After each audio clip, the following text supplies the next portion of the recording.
Dwi am cwrdd y boi o'r enw Harry.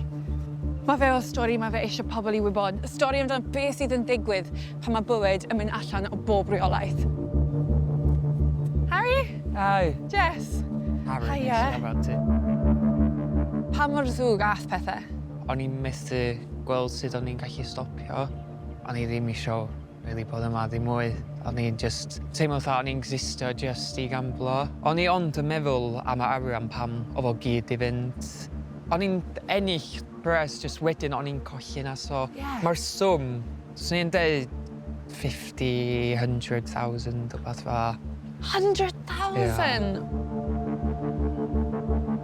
Roedd Harry yn un o 18,000 o bobl yng Nghymru sydd â phroblem gamblo. Mae'n costio arian a bywydau, ac mae'n broblem sy'n tyfu. Mae'r byd gamblo wedi newid, a mae fe'n teimlo fel mae lot o pobl ifanc actually'n cael ei effeithio. A dwi eisiau dysgu pam. So Harry, sut nes ti ddechrau gamblo? Gael scratch cards pan o'n i'n taf 15, a wedyn pam nes I troi 18, nes I downloadio gyd o betting apps. Nath o'n dechrau efo bets bach, 50p, 25p o beth fel yna.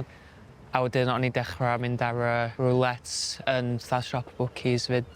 So chi'n defnyddio ar y ffôn, ar y laptop falle, ac hefyd yn mynd mewn i'r betting shop. So mae hwnna'n kind of like all-encompassing. Ie, o'n I all in. O'n i'n neud bob ddim. Dwi'n cofio tro gynta, dwi'n meddwl nes I colli beth at 20 punt, ond dwi'n cofio y teimlad yna, yn bol fydd. Dwi eisiau trio gael un anol. Especially efo roulette machine, mae o mor gyflym, swnllyd, a mae'n exciting nickname y roulette machine, so fatha crack cocaine o gamblo'n, cos efo hynna addictive. Pa effaith nath gamblo cael ar eich bywyd? Gath o bad effect ar mental health fi a bod dim. Menthyg pres gan bobl, dim yn gwybod sut o'n I am talu pethau nôl, payday loans, a felly credit cards. O'n i'n gwerthu pethau, laptop fi, uni, ffôns fi, so hynna faint o desperate ath o really. Dwi'n cofio un amser ges I lôn, a wedyn nes I colli fo I gyd mewn fatha 30 minutes. Pam o'n I allan yn gael bwyd. Ar y ffôn? Ia. Mae hwnna just yn really shocking, ond mor drist. Y ffaith bod Harry wedi colli student loan mewn 30 munud, just ar y we. God, mae hwnna just yn dangos faint mor serious ac yr effaith mae hwn gallu cael ar pobl, t'mod. Y teimlad na bod gan ti ddim byd, dim arian o gwbl, dim gallu talu am bwyd, rent. Mae just gyd yn mynd ar gamblo, a mae fe just I agor llygad fi, really, i'r problem ma. Dydy e ddim just pobl yn cael bach o hwyl ar-lein. Mae hwn yn disease, mae hwn yn rhywbeth sydd literally yn newid sut mae pobl yn meddwl. O'n I ddim isio gamblo, o'n i'n trio bob ddim I stopio. Nes I gael y blocs ar y ffôn fi, so nes I self-excludio y site, ond wedyn oedd na casinos a shops bob man. Nath o just tynnu fi nôl. Ti just mynd straight nôl I fo. Oedd ddim byd arall yn pwysig yn bywyd fi, just y bet nesa. O'n I just ddim yn stopio tan o bob ddim di mynd, really. Mae profiad Harry yn adlewyrchu'r ystadegau, sy'n dangos cynnydd yn nifer y bobl ifanc rhwng 18 a 24 mlwydd oed, sy'n profi niwed sylweddol oherwydd gamblo.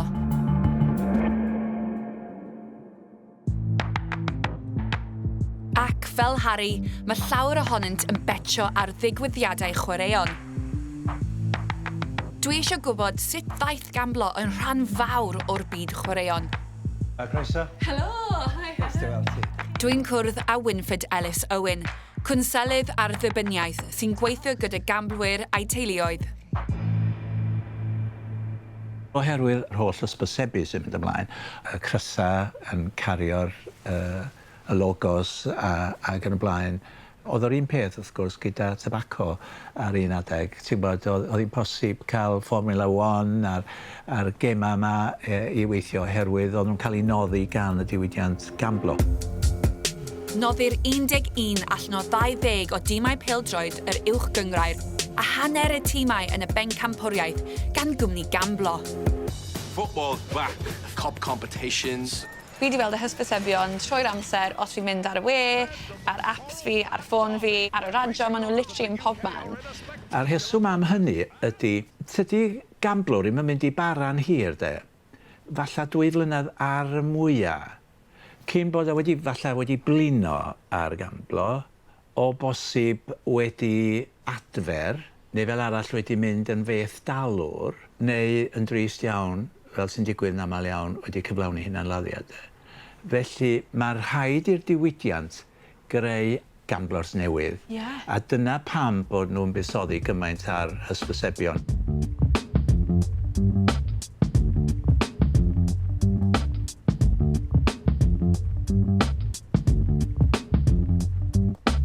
Mewn gwaith ymchwil, oedd plant 12 oed yn adnabod 5 brand felly gamblo. Wow. Nhw'n medru enwi nhw'n syth, chi'n gwybod. A dyna ydy, yr ymgyrch mewn gwirionedd ydy normaleidio'r holl beth. Ie, achos mae fe wedi dim jyst cael ei normaleiddio, ond actually mae fe'n eitha glamorised. Ydy. Trwy y hysbysebion a trwy y celebrities sydd yn dweud, actually mae hwn yn rhywbeth really cool i wneud. Ydy, a mae Drake, dydy, ti'n gwybod, y canwr rap enwog, lle. Mae gynna fo filiynau i ddilyn o, de.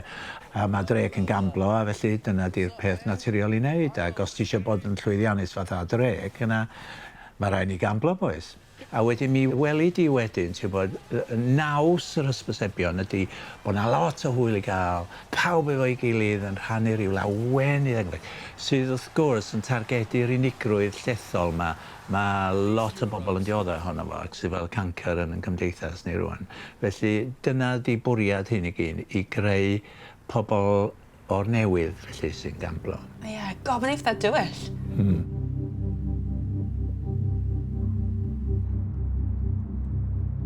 Dwi rili di syni y faint mae cynnyau gamblo yn gwario ar hysbysebion.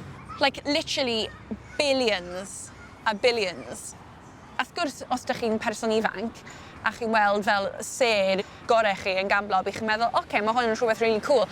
Ond oedd e'n really diddorol i fi i meddwl am tîmau pêl-droed yn cael ei noddi gan gwmnioedd gamblo. Mae literally plant bach yn gwisgo y crys na, so maen nhw literally di tyfu lan rownd gamblo. A mae hwnna'n rhywbeth fi byth di meddwl amdano o'r blaen.